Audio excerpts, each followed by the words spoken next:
For more on this, Imraan Siddiqi joins us now from Seattle in Washington. He is the Executive Director of Council on American-Islamic Relations. Thank you very much, Imraan, for joining us here on TRT World.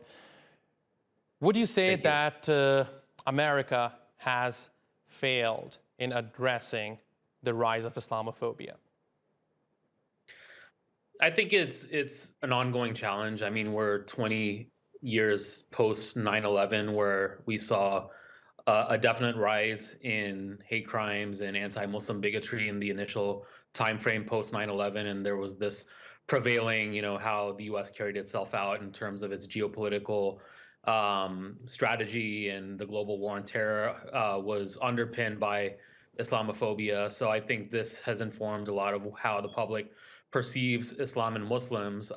If we fast forward 20 years later, you're seeing an increase in representation in terms of Muslims in the public spotlight, such as Muslim women elected to Congress and many Muslims who are elected to local offices. So these are positive signs. But we're also seeing troubling trends in terms of the rise, this ongoing rise of hate attacks targeting mosques, Muslims, people who are perceived as Muslims. So it's an ongoing challenge. It doesn't seem as though Islamophobia is going anywhere, just due to the fact that it's really being ramped up by many new members of Congress as well.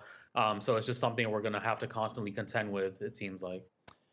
Now, Imraan, just last month, in December of 2021, Congresswoman Ilhan Omar proposed a bill on combating Islamophobia. And you may remember, even back then, some U.S. politicians opposed that bill, which is insane, isn't it? There are some people within the U.S. political structure landscape who believe that Islamophobia is not real. So tell me, to what extent do you think these politicians are complicit in exacerbating Islamophobia in the United States? Yeah, you're exactly right.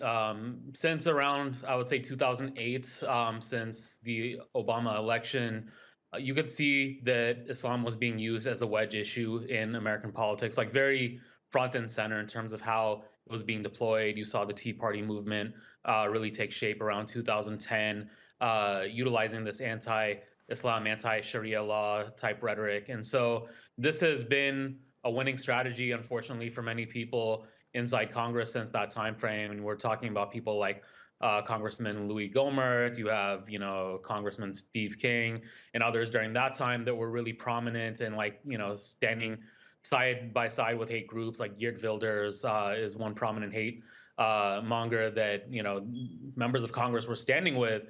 And so this has just continued to be a strategy in American politics, unfortunately, where you see prospective elected officials using anti-Muslim bigotry in order to gain public support, especially in certain aspects of this country with the rise of Trump and Trumpism. Islamophobia has been sort of this constant strategy that people go back to. So now there's newer people within the lexicon, such as Marjorie Taylor Greene and Lauren Boebert and many others, who are now seeing this is the template, this is the game plan that will get me votes. And so I'm just gonna, do whatever I can to espouse anti-Muslim hate, and I'm not gonna pay any type of political price for it.